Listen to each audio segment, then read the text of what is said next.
Yeah. Okay. Það Vicario í markinu frá Spurs og Pedro Porro hægri bakk, John Stones úr City og Mickey van den Ven sem hafsenda, Ryan Aït-Nouri vinstri bakk, Lucas Bergvall, Bernardo Silva frá City, Brendan Johnson, svo Richarlison, Erling Haaland og Jeremy Doku sem var á vinstri kantinum þarna. Verðast að trausti á Vicario í markinu, Porro hægra megin, Romero og Ruben Díaz, Nouri vinstra megin, Sarr og Reinders á miðjunni, Kudus úti hægra megin, Doku vinstra megin, Richarlison, minn mann Haaland, toppnum. Af toppliðunum, fjórum, getum við sagt, að þá hefur Spurs gengið best á móti City.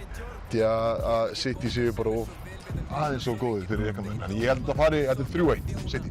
Ég held að ég taki samt sem áður undir með Gary Lineker sem sagði sko að heilinn sagði að City væri líklega til þess að vinna en hjartað vonaði til þess að leikurinn færi 2-2. Tek bara undir það.